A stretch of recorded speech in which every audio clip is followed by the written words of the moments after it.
பரமா படிடா. Hello guys, welcome back to my channel. இன்றைக்கி நம்ம என்ன சம்மரி பார்க்க போகிறோம் அப்படின்னா, ஐ எம் மலாலா. இதை எழுதினவங்க மலாலா யூசுஃப்சாய். இவங்க ஒரு பாகிஸ்தானி ஃபீமேல் எஜுகேஷன் ஆக்டிவிஸ்ட். ஓகேவா?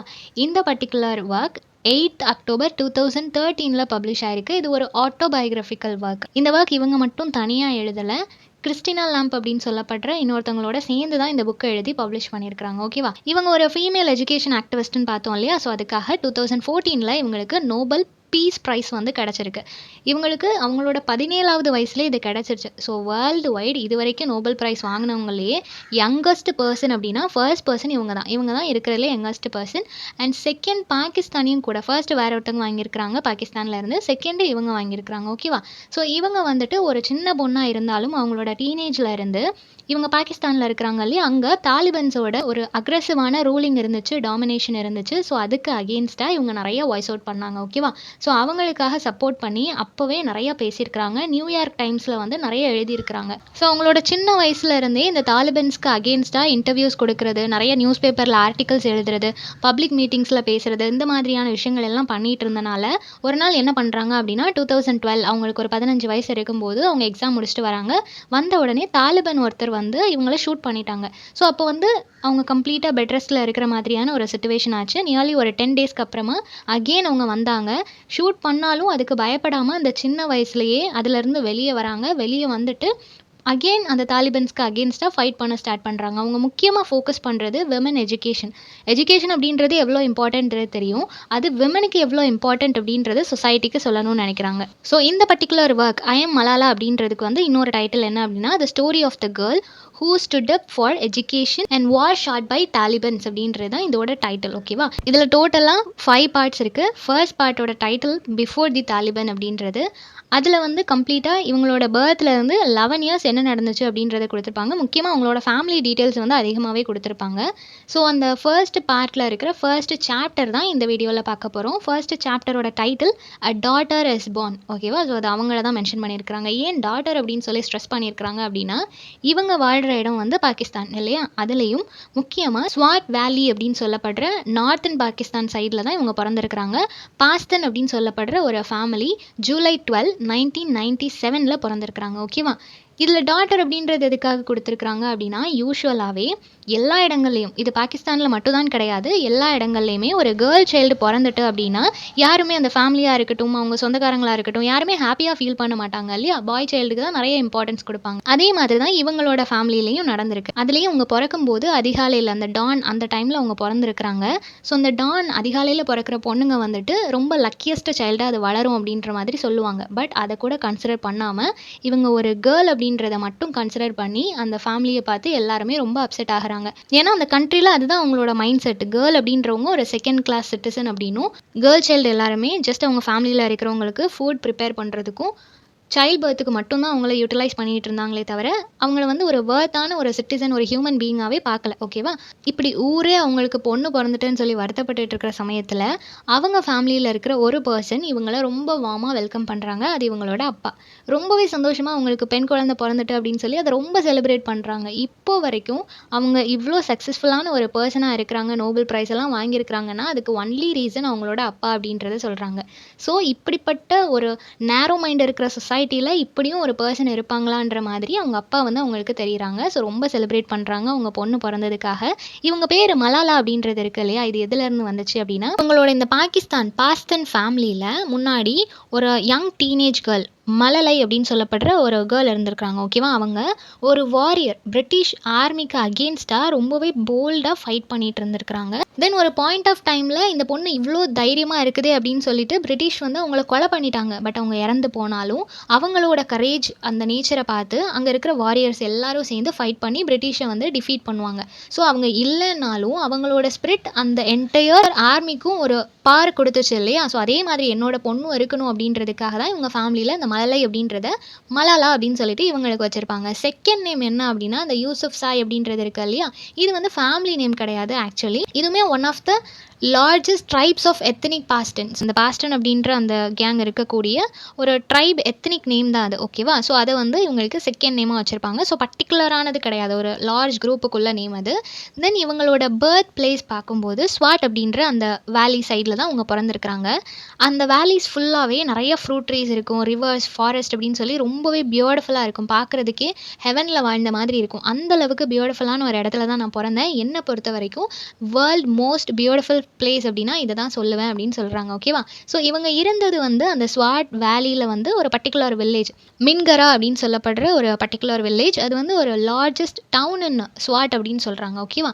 இந்த டவுனில் வந்துட்டு பிஃபோர் 11th சென்ச்சுரிக்கு முன்னாடி வரைக்கும் அங்கே வந்து புத்தாஸ் நிறைய பேர் இருந்திருப்பாங்க, நிறைய புத்தாஸ் இருந்திருப்பாங்க. அதுக்கப்புறம் 11th சென்ச்சுரிக்கு அப்புறமா அது இஸ்லாமிக் பீப்புளுக்கான டவுனாக மாறி இருக்கும். ஆனால் இப்போ வரைக்கும் அங்கே போய் நம்ம சர்ச் பண்ணோம் அப்படின்னா புத்தாஸ் அங்கே இருந்தாங்க அப்படின்றதுக்கான நிறைய எவிடன்ஸ் இருக்கும். அங்கே நிறைய டெம்பிள் எல்லாமே இருக்கும் அப்படின்றத சொல்கிறாங்க. இவங்க வந்து ரொம்ப பாவர்ட்டியில் இருக்கக்கூடிய ஒரு ஃபேமிலி தான். ரொம்ப வெல் செட்டில் ஃபேமிலியிலலாம் இவங்க பிறக்கல, பாவர்ட்டியில் தான் இருந்துச்சு அவங்களோட ஃபேமிலி. பட் இருந்தாலும் கம்பேரிட்டிவ்லி பாகிஸ்தானில் இருந்த எல்லா பீப்புளோட கம்பேர் பண்ணும்போது இவங்க அப்பா வந்து ரொம்பவே டிஃப்ரெண்ட்டாக இருந்தாங்க. ஓகேவா? அங்கே எல்லாருமே மெயில் டாமினண்ட்டாக இருக்கும்போது இவங்க அப்பா மட்டும் ஈக்குவாலிட்டி அப்படின்றத பேச ஆரம்பித்தாங்க. கேர்ள்ஸ் அண்ட் பாய்ஸ் எல்லாருமே ஈக்குவல் தான் அப்படின்றத அவங்க பேசுவாங்க. அவங்க அப்பாவுக்கு என்ன ஆசை அப்படின்னா மென்னை போல் விமனுமே நிறைய பேர் படிக்கணும் அப்படின்னு சொல்லி நினச்சாங்க. ஸோ 2 பேருமே படிக்கணும், எஜுகேஷன் அப்படின்றது ரொம்ப இம்பார்ட்டண்ட் அப்படின்றதுனால அவங்க அப்பா வந்து அவங்க இருந்த அந்த மின்கொரா அப்படின்ற இடத்துல வந்துட்டு ஒரு ஸ்கூல் ஸ்டார்ட் பண்ணுறாங்க, ஸ்பெஷலி ஃபார் கேர்ள்ஸ். ஓகேவா? கேர்ள்ஸுக்காக ஒரு ஸ்கூல் ஸ்டார்ட் பண்ணுறாங்க. அண்ட் ஆல்சோ அவங்க அப்பா ஒரு ரைட்டரும் கூட. இவங்க ஃபேமிலி வந்து ரொம்ப வெல் ஆஃப் ஃபேமிலி இல்லைன்னு பார்த்தோம் இல்லையா? பாவர்ட்டியில் இருக்கக்கூடிய ஃபேமிலி தான். இருந்தாலும் அவங்க ஃபேமிலியில் ரொம்பவே ஆச்சரியப்படக்கூடிய, ரொம்பவே எல்லாரும் கற்றுக்க வேண்டிய ஒரு விஷயம் என்ன அப்படின்னா ஹாஸ்பிட்டாலிட்டி. அவங்க வீட்டுக்கு யார் வந்தாலும் சரி, எவ்வளோ கெஸ்ட் வந்தாலும் சரி, கொஞ்சம் கூட முகம் சொல்லிக்காமல் அவங்க வீட்டில் இருக்கிற எல்லாருமே ரொம்ப வார்மாக வெல்கம் பண்ணி அவங்களுக்கு நல்லா குக் பண்ணி சமைச்சு கொடுப்பாங்க, சந்தோஷமாக பேசி அனுப்பி வைப்பாங்க. ஸோ இந்த ஒரு விஷயம் வந்து எங்கள் வீட்டில் எனக்கு ரொம்பவே பிடிச்ச ஒரு விஷயம் அப்படின்றத சொல்கிறாங்க. தென் மலாலாக்கு வந்து 2 யங்கர் பிரதர் இருக்கிறாங்க. குஷால், அட்டல் அப்படின்னு சொல்லப்படுற 2 பிரதர் இருக்கிறாங்க. இதில் அட்டல் அப்படின்றவங்க மலாலாவோட நியர்லி ஒரு 7 இயர்ஸ் யங்கர். ஓகேவா? ரொம்ப சின்ன பையன். தென் மலாலா வந்து ரொம்ப பெருமையாக நினைக்கிற ஒரு விஷயம் என்ன அப்படின்னா பாகிஸ்தானில் இருக்கிற எல்லா மென்னுமே அவங்களோட ஒய்ஃபை வந்து ரொம்ப அடிப்பாங்க, டார்ச்சர் பண்ணுவாங்க. ஸோ கேர்ள்ஸை வந்து ஒரு ஸ்லேவ் மாதிரி ட்ரீட் பண்ணிகிட்டு இருப்பாங்க. ஆனால் இது வரைக்கும் அவங்க அப்பா அவங்க அம்மாவை அடித்ததே கிடையாது, என்றைக்கும் கோவப்பட்டு அவங்க மேலே கை வாங்கினது கிடையாது அப்படின்றத ரொம்பவே பெருமையாக சொல்கிறாங்க. அதுதான் ஆக்சுவலாக ஒரு மென்னுக்குள்ள குவாலிட்டி இல்லையா? அவங்க வந்து அவங்களோட ஒய்ஃபை எந்த அளவுக்கு ரெஸ்பெக்ட்ஃபுல்லாக ட்ரீட் பண்ணுறாங்களோ அப்போ தான் அவங்க மேலே மரியாதை ஜாஸ்தியாகும். ஸோ அதில் வந்து இவங்க அப்பா அதை அச்சீவ் பண்ணியிருக்கிறாங்க. ரொம்பவே ரெஸ்பெக்ட்ஃபுல்லான ஒரு பர்சனாக வாழ்கிறாங்க அப்படின்றத சொல்கிறாங்க. ஸோ இதுக்கான ரீசன் என்ன அப்படின்னா பாகிஸ்தானில் எல்லாருக்குமே மோஸ்ட்லி 90% அரேஞ்ச் மேரேஜ் தான் நடக்கும். ஆனால் இவங்க அப்பா அம்மாவுக்கு love marriage. So love marriage அப்படின்றதே அந்த பாகிஸ்தானில் அன்யூஷுவலான ஒரு விஷயமா இருக்குது. ஸோ அவங்க அப்பா வந்து எப்போவுமே ஈக்குவாலிட்டிக்கு நிறைய இம்பார்ட்டன்ஸ் கொடுப்பாங்க.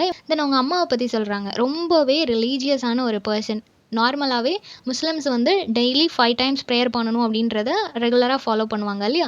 அதே மாதிரி அவங்க அம்மா என்ன ஒர்க் இருந்தாலும் நெக்ஸ்ட் டே பண்ணிக்கலாம் அப்படின்றதெல்லாம் கிடையாது. கண்டிப்பாக எவ்ரிடே 5 டைம்ஸ் ப்ரேயர் பண்ணிடுவாங்க அப்படின்றத சொல்கிறாங்க. தென் அவங்க ஃபாதர் வந்து எப்போவுமே எழுதுறது, பொயட்ரி எழுதணும் அப்படின்றதுல, இல்லை சொசைட்டிக்கு லிட்ரேச்சர் பற்றி சொல்லிக் கொடுக்கணும், என்வரான்மெண்ட்டை நம்ம வந்து பாதுகாக்கணும், இந்த மாதிரி நிறைய சொசைட்டி ரிலேட்டடாகவே யோசிச்சுட்டு இருப்பாங்க. அந்த ஒர்க்லேயே பிஸியாக இருப்பாங்க அப்படின்றத சொல்கிறாங்க. ஸோ இவங்களுக்கு வந்து சொசைட்டி மேலே ஒரு இன்ட்ரெஸ்ட் வந்துச்சு, அதுக்காக நம்ம ஃபைட் பண்ணணும்னு ரொம்ப கரேஜஸாக இருக்கிறதுக்கான முக்கியமான ரீசன் எங்கள் அப்பா தான் அப்படின்னு சொல்கிறாங்க.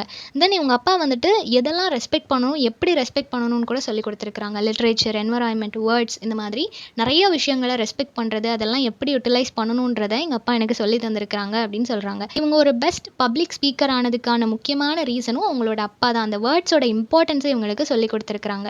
தென் இவங்க வளரும்போது நிறைய விஷயத்தை நோட்டீஸ் பண்ணுறாங்க. இந்த சொசைட்டியில் இருக்கிற இன்இக்வாலிட்டியை நோட்டீஸ் பண்ணுறாங்க. செக்ஸிசம், விமன் வந்து எந்த அளவுக்கு சஃபர் ஆகுறாங்க, மென் அவங்களை எந்த அளவுக்கு டாமினேட் பண்ணுறாங்க, அவங்கள எந்த அளவுக்கு டார்ச்சர் பண்ணுறாங்க, எந்த அளவுக்கு அவங்களுக்கு ரெஸ்ட்ரிக்ஷன் இருக்குது அப்படின்னு சொல்லி நிறைய விஷயங்கள் நோட் பண்ணுறாங்க. இந்த மாதிரி எந்த சர்க்கிள்குள்ளேயும் அவங்க போயிடக்கூடாது அப்படின்றதில் அவங்க ரொம்ப கான்சென்ட்ரேட் பண்ணுறாங்க. தென் யாரெல்லாம் இதில் மாட்டிகிட்டு இருக்கிறாங்களோ அவங்களையும் இதிலேருந்து வெளியே கொண்டு வரணும் அப்படின்னு சொல்லி ஃபைட் பண்ண ஸ்டார்ட் பண்ணுறாங்க. ஸோ இவங்க ஃபேமிலியில் வந்து பொயட்ரியாக இருக்கட்டும், வாராக இருக்கட்டும், எல்லாத்தையுமே செலிப்ரேட் பண்ணுவாங்க. சொசைட்டிக்கு நிறைய இம்பார்ட்டன்ஸ் கொடுக்கக்கூடிய ஒரு ஃபேமிலியாக இருந்திருக்காங்க. இப்போது ஒன்ஸ் இந்த யூசுஃப்சாய் அப்படின்ற பீப்புள் எல்லாருமே அவங்களுக்குள்ளேயே ஃபைட் பண்ணிட்டு இருந்தாங்க. ஓகேவா? அப்படி ஃபைட் பண்ணிட்டு இருக்கும்போது ஒரு வாரியர் ஒருத்தர் வராரு.